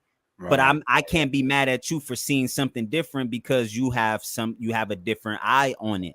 You get what I mean? And that's the true nature of God, the spirit, the higher power. That's the true nature of the universe that everybody utilizes, because at the end of the day, we're all here to experience a different experience. You get what I mean? Some of us have a different form of experiences, and some of us can see things beyond others that only can see physical. Some of us see things in a spiritual aspect, and that's why we question things, because we can connect dots that some people can't even see that there's dots to be connected.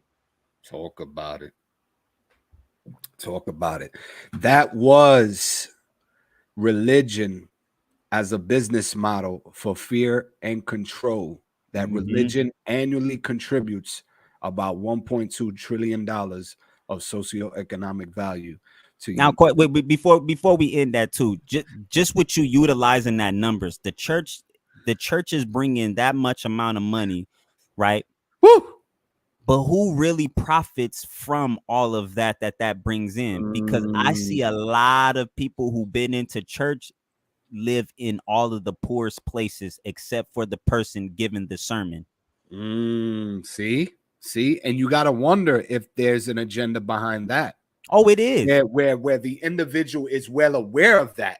Oh, very well aware. And lives this tremendous, extraordinary lifestyle because of it, and the celebrity is utilizing it to their advantage. The celebrity, like we spoke to earlier, the celebrity. That person is the celebrity. He's the person celebrated behind a false, fictitious ideology, but because it sounds good and it looks good and it's entertaining, and you can correlate to it, or you can you have some type of relation to it because it speaks to some experience. It's been spoon fed to most.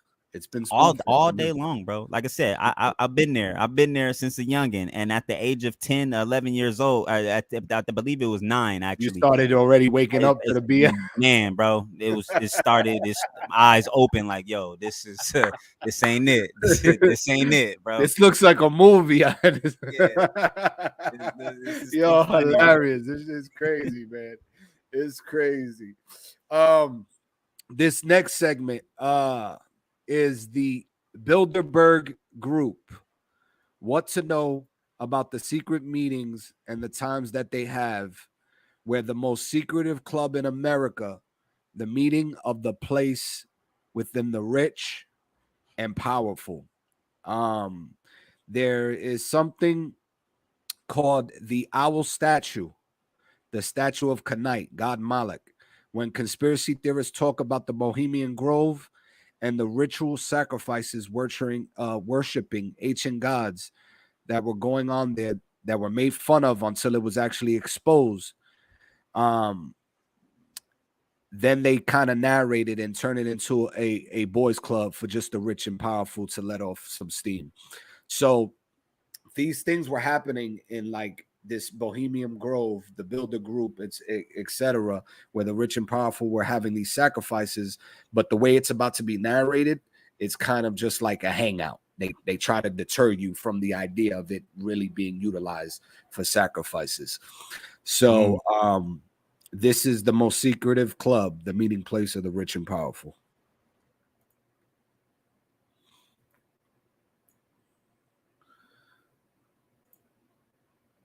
Give me 30 seconds. I'll make you 20% more on your e-commerce, TikTok, and Facebook ads. Actually, only take 10 seconds.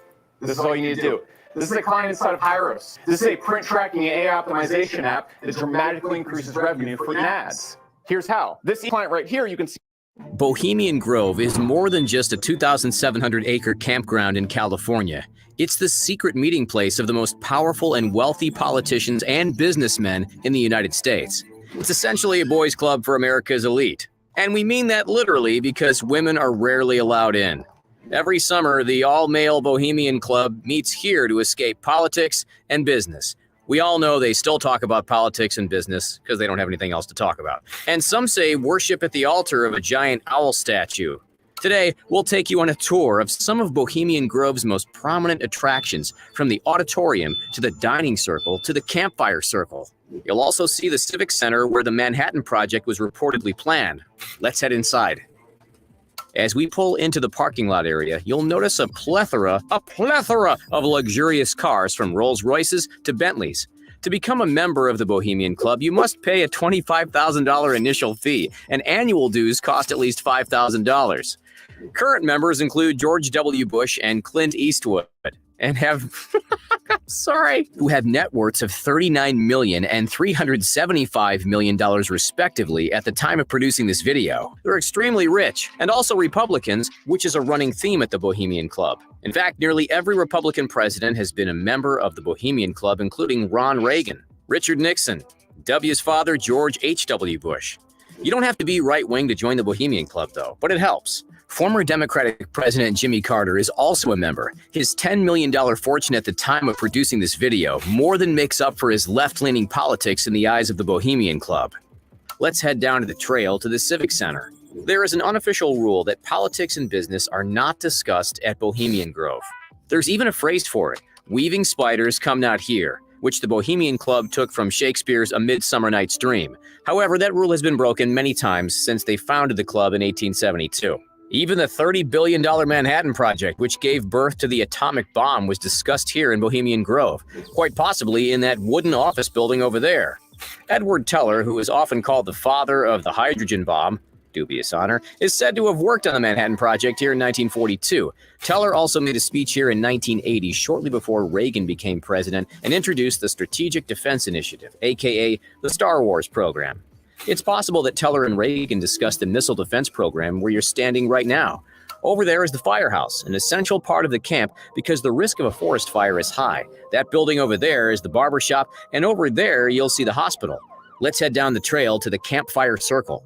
This is where Bohemian Club members gather around the fire and sing songs. Even the most powerful men in the world enjoy strumming an acoustic guitar by a roaring fire. All sorts of songs are sung here, but in 2008, the Bohemian Club sang some of Sam Cooke's biggest hits. Just past the log seats and bonfire, you'll see a small stage used for plays and musical performances. Let's head down the trail to the auditorium. You'll notice that this open-air auditorium also has log seating. Everything is rustic here at Bohemian Grove. Many elaborate and expensive plays have been performed here on the Grove stage, and Bohemian Club members often hold talent shows here. We suspect Reagan often won first prize. After all, he wasn't just the great communicator, he was also a Hollywood acting legend. You knew that. As for those plays, some cost between $75,000 and $100,000. That's nearly as expensive as a Broadway show. There's also a smaller stage nearby called the Field Circle stage, where more informal plays are performed. Let's head over to the dining area next. Can you think of a better place to dine? The towering redwood trees that surround the long picnic tables make this dining area truly spectacular. This is where Bohemian Club members come to enjoy delicious meals, socialize, and occasionally discuss business. Let's head down to the trail to the Mandalay campsite. At the top of the hill sits the Mandalay campsite. It's the most luxurious campsite in all of Bohemian Grove, and to get there, we have to take a cable car to the top. So let's go.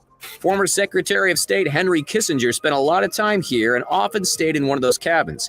He would often meet with dignitaries at this camp and go bird watching. What fun! This is a great spot to see osprey and turkey vultures. Speaking of birds, let's head down to the lake and take a look at Bohemian Grove's most famous resident, the giant owl statue. There have been many famous speeches made down here by the lake. Nixon once said his lakeside speech at Bohemian Grove was the most important of his career because it was the first milestone on his road to the presidency. There are also lectures and demonstrations held here. Over there, you'll see some Bohemian Club members learning advanced fly fishing casts. Let's hop in that rowboat and head to the other side of the lake to see Bohemian Grove's owl statue. Every year, Bohemian Club members make this same trek with an empty coffin on board. This coffin is then lit aflame in front of a 40-foot tall concrete owl statue. The ceremony, which is officially called the Cremation of Care, is accompanied by pyrotechnics and has been conducted since 1881, and it's not creepy at all. It's an allegorical banishing of worldly cares for club members, but some conspiracy theorists believe the ceremony has sinister undertones and occult connections. You know what? Let's just chalk it up to being really weird. If you look up to the top of the owl statue, you'll notice it's covered in moss. There's also a loudspeaker system inside that can be used to address club members. Back in the day, the owl was voiced by famous newscaster Walter Cronkite.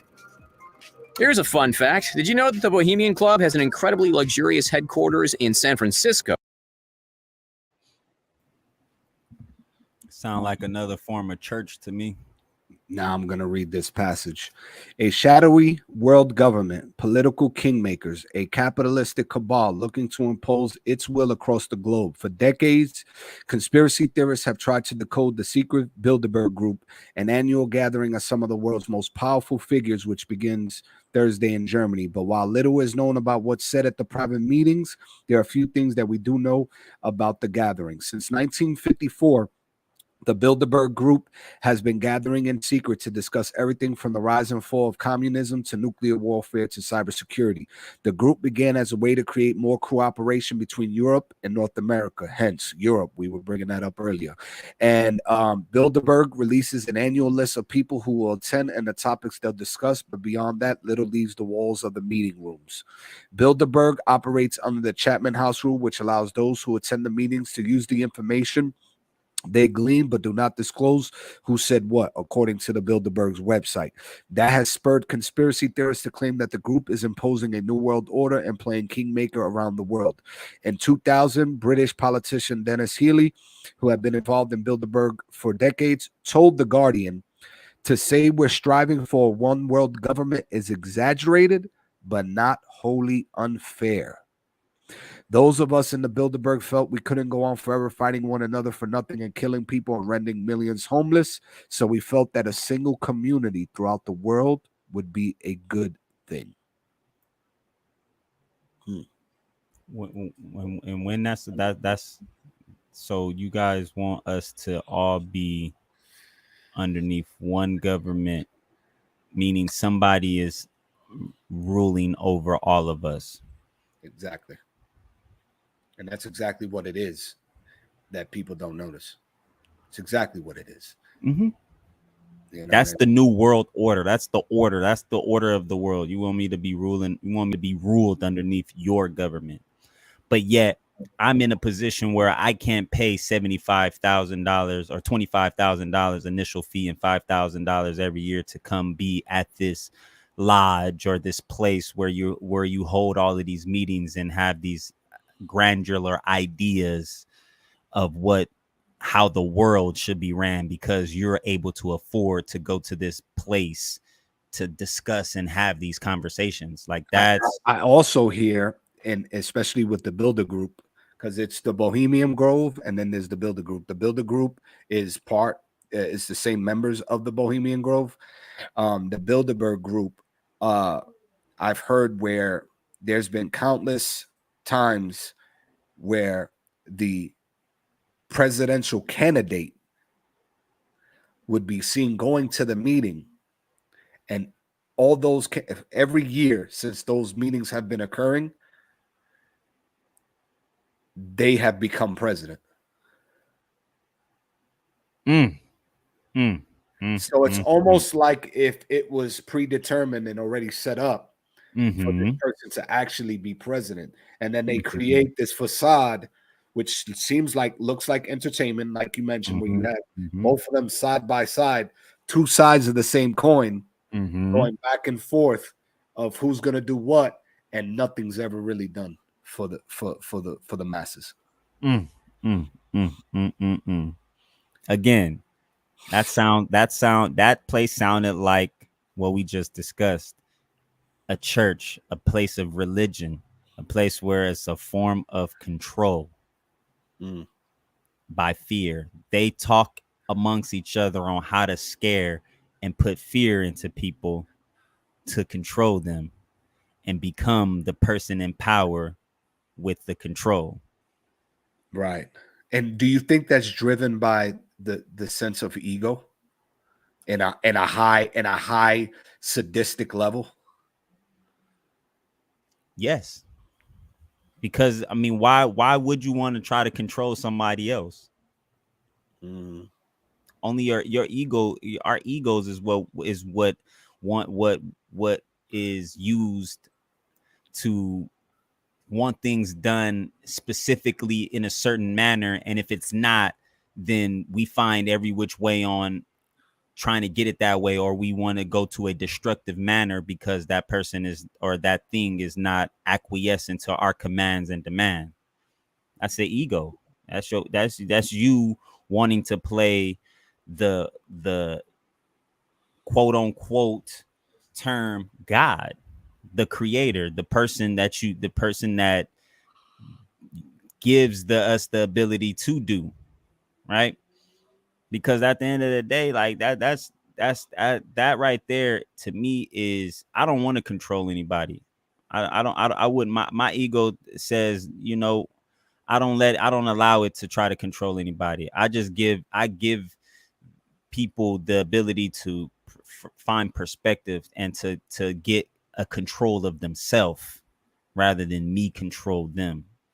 You get what I mean? And yeah, that place right there, I didn't even know of those places, but I've heard of those secret meetings that have been made. And the funny thing about it is, it's not just the presidents that we see, it's other people from different countries that go and sit there and meet there, that speak different languages, that party amongst each other people in high powers and places. Then they have ritual sacrifices, or allegoric sacrifices of a coffin going into, being set on fire into the woods in front of a big giant bird. The owl the owl, which is a nocturnal animal, an animal that only comes out at night. When most of the things that are done at night are while people are sleeping. Right. So while we're sleeping, they're orchestrating their grandiose plan, which is already literally in place. It's been in place for decades. It's centuries at that, but centuries. I feel like the families that are in control today were always in control. We're always somehow in control centuries ago. Right. And Ben do it. like the bloodlines just, you know, Mhm. that formula, that plan, that way of living, that way of orchestrating it all. It's Yeah. always been passed down from generation to generation. And yeah, and why not? That's you that's how you stay in position. Mm. You get what I mean? You stay you keep your position of power. That's So what they what I want to say to give some insight is how do we now provide to the audience who will consume this to find peace with it all, knowing all of this, knowing this structure. How do you find peace to try to negate and block what's really happening? research, study. Search, research, and study. Gather all of the facts about a subject and then determine what the truth is about it, its true nature. When you determine the true nature, then you know now you no longer have fear, because fear is just a form of misunderstanding or miseducation, because you have no understanding of it. Right. When you have this information and you have this understanding, that gives you the control or the power to navigate through what you can actually see and understand, what you can deal with. And on top of that, like a lot of the information is pretty much we have access to all of this information. It's all about what you take from it, and if you ready to go learn it. Because them having these meetings and things like that, you know, even if you're not in the bloodline, they don't say that you can't become part of it if it has an an initiation initiation fee, right, and a process, right? So you don't even though there's a conspiracy. I don't know. I've heard about it where the bloodlines of all these powerful individuals are somehow connected. Mm-hmm. I've heard of something like that to that nature. I mean, it may be true in a physical format, but a lot of them who hold those bloodlines, even they're connected just due to the fact of their belief in it. That's a form of connection right there. You get what I mean? That's sadistic ideology. Yeah, it's tragic. But like I said, man, in order to negate yourself, or to not be in fear of it, and to keep yourself and to get yourself out of it, go do some research, go study, go find out what that stuff is, and how it is, and what different things are utilized, mechanisms are utilized to control you, and don't let it control you. You take back your control. You take back your ability to govern. You get what I mean? Right. Your mentality. That's govern mentality, which is guide mental. And the way David Icke presents it, he says it too. It's like you have these laws in place, then you go into the smaller population and you recruit these people to physically govern the law with police officers and stuff like that. So it's like, and military, being militant, you know, and then when you see that, it's more of a reason for you not to physically fight it, because you know you don't want to go into war with these people, into a gun and into a show out of blazing guns. For what purpose? When you're gone, God forbid, and now the process is still in play. It's like they orchestrated this shit to the T, the plan, it's wild, bro. And wild. when you have, see, that's their whole concept. When you have the money, you have the power. And none of them notice it. The military doesn't notice that they're actually just soldiers to the game. The law enforcement don't know that they're just pawns to the game. You know, everybody is in this position, in this playing the part, and they're literally, without noticing, protecting the puppeteers. Right. That's exactly what there is. It's a game of chess. Chess is one of the most unique and most dangerous but best games to ever play. If you ever want to play a game, or you ever want to you ever want to really test your ability to critically think, play chess. Play chess, because it gives you the idea. You have everybody has a position, everybody has moves that they are catered to, that they can make. Like a knight only can move up 2 spaces and to the left or to the right 1 space, right? Pawns can only move forward 1 or 2 spaces on its initial move and 1 space after. You can only take out another pawn diagonally. A castle or a rook, they call it, can only move up and down or side to side. The king can move in any direction, only 1 space, and the queen can move in any direction with unlimited spaces. They have the bishops, they only can move diagonal, they can't move straight forward, so you can't never get them on a straightaway. You get what I mean? Like in this game, there everybody plays their position. You just got to know, are you the pawn or are you the king and the queen? And then if you try to go against the system, they assassinate you. Because you have the ability to make change, because you have the ability of influence. And Right. so when you go against a system that is designed to control you, and they see that it's not, that's easy to take out. Because the moment the moment the mass become fully aware of this part of control, that they're being controlled rather than having the controlling power, that's when that elite force no longer has its power.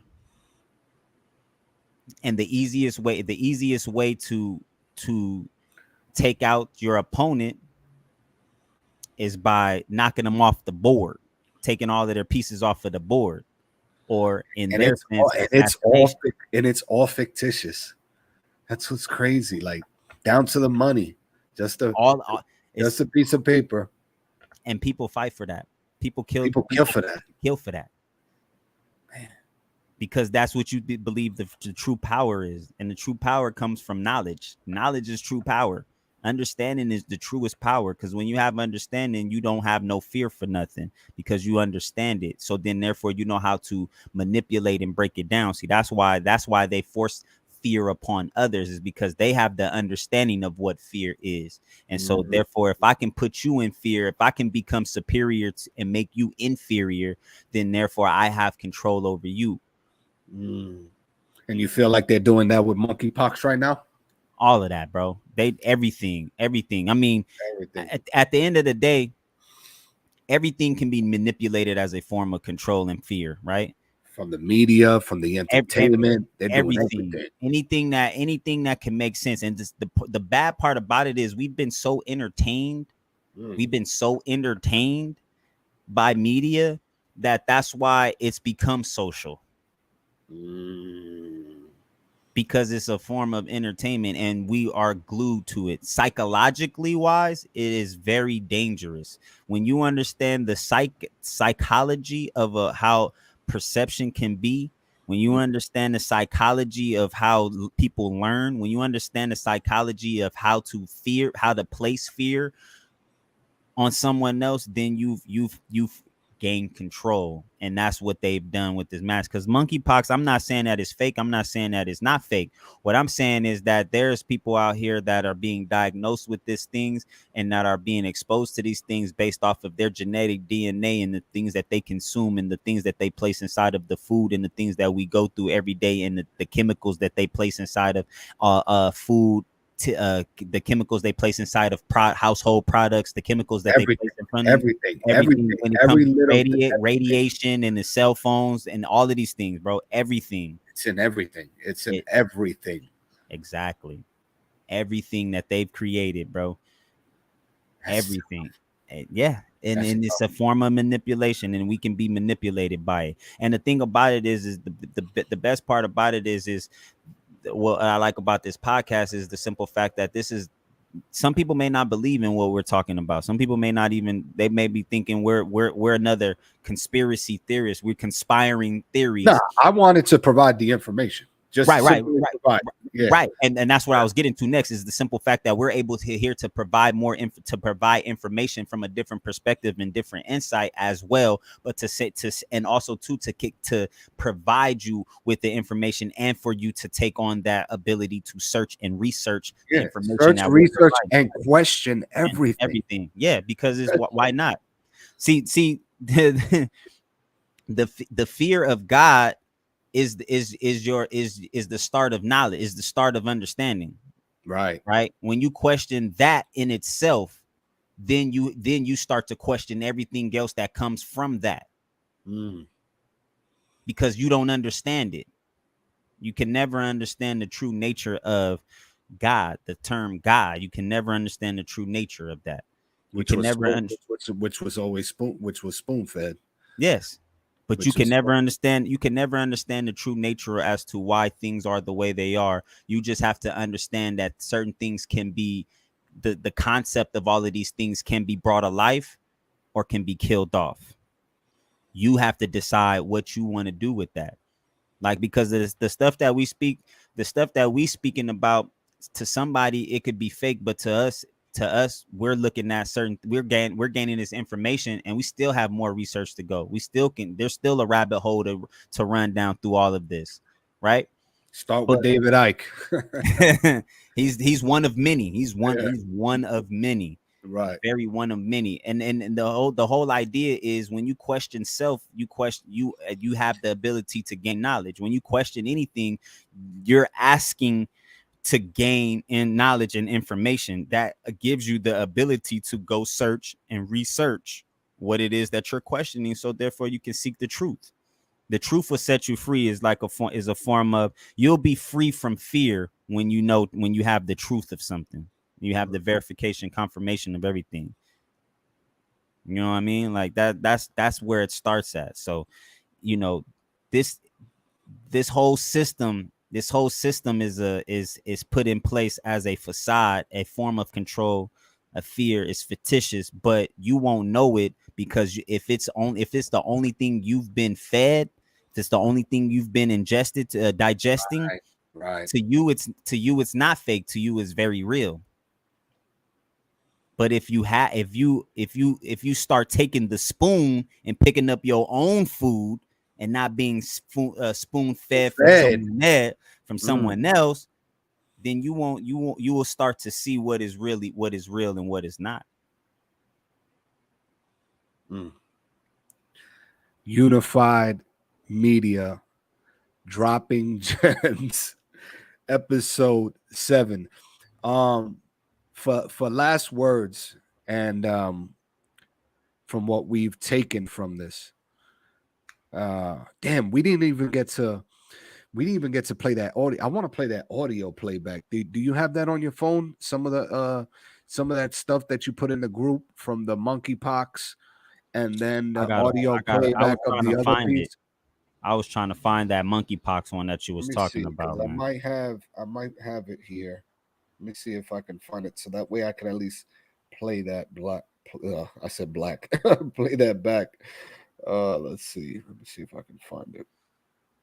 First, I want to start with this. What was this for? Okay, so first we had this bloodline one.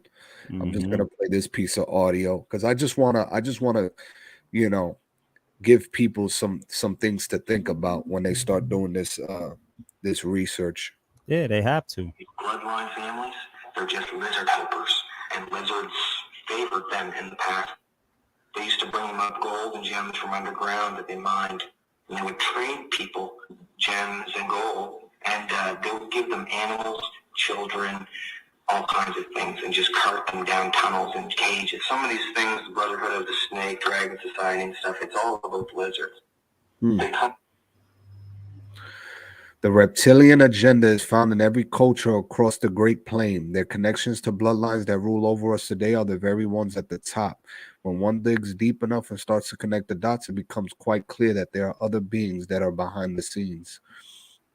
That's some extraterrestrial stuff. That's some, and a extraterrestrial, whether you want to believe it or not, you should definitely look into that, because it is, bro. I mean, there has to be other intelligence. It's clear. Come on now, Yeah, come of on course. now. Yeah. Come on, man. Hey, man, I definitely, I believe in aliens. I believe in aliens. I believe in something that has a different form, a different understanding, a different intelligence. Hell, they call people who are not from the United States aliens. Aliens, deep.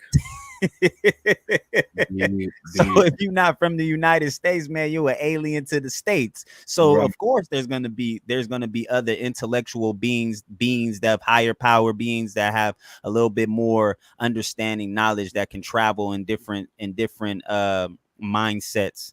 You know what I mean? Of course. Oh, here it goes. I found it. That was what is MSG. You found the piece of audio on your end? This monkeypox one? The monkeypox one? Play that? Can you hear it? Today we're going to talk about the weird coincidences with monkeypox. Hold on, y'all. Never, ever forget. So, Mr. Joe, it seems that you want to warn us about the monkeypox, that we should be very concerned about it. Well, what I'm just very concerned about is, when you look up monkeypox, they like to show a lot of black people. But when you go to the World Health Organization page, I do not see Africa. But every time you go on the news, they're showing a black person with it. Now let's just pay attention to where monkeypox were identified at. In the Democratic Republic of Congo. Didn't the Ebola virus first break out in the Democratic Republic of Congo? The propaganda that you guys try to put against Africa is just sickening. That it's an infectious disease continent. But didn't a lot of diseases come from Europe? Trying to colonize every place. Bringing y'all diseases and infections with y'all? I'm gonna give y'all an example. Before the Columbian Exchange Act, American natives didn't have smallpox, chickenpox, malaria, measles, whooping cough, plague. None of that existed before colonization. I wonder if that was the same situation for Africa. Now, it is said the outbreak occurred in colonies of monkeys kept for research. You know how y'all like to do research with their gold, their land, and their animals? Kind of reminds you of the movie Planet of the Apes, when the humans were doing research, creating a virus that they couldn't contain. I'm just saying, we gotta stop believing the propaganda that they're putting on Africa. Remember where everything came from. Y'all brought all y'all scientific stuff for This is gonna be a very, very interesting topic. Deep. And that's how we're gonna end episode 7. Unified Media dropping gems with my brethren, the king, the one and only ONTL Dewan. And this is JL the Truth. We will see you next week, Saturday, for episode 8. I want to run this quick back. We had David Von Eyck, conspiracy theorist from the mid-1990s, spoken over 25 countries, written over 20 books. Definitely check him out in terms of who controls the world. We spoke about the Federal Reserve Bank and how it was created in 1913 and brought into place. It is the bank's bank. We spoke about the American College, on why it's so expensive, and how John D. Rockefeller once quoted, "I don't want a nation of thinkers, I want a nation of workers." We had the controversial religion as a business for the model Fear and Control, where it contributes $1.2 trillion to the United States economy. And we spoke about the Bilderberg Group, the Bohemian Grove, the meeting place of the rich and powerful, and how they conspire to have one form government and ruling over the world.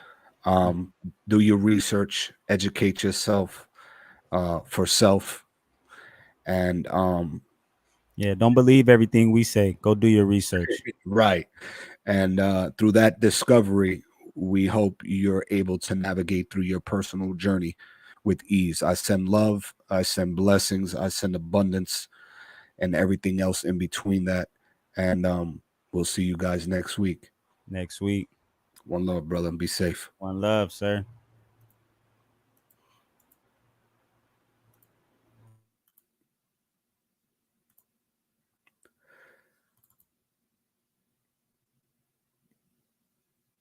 Yeah. Welcome to Unified Media Dropping Gems Podcast. Let's get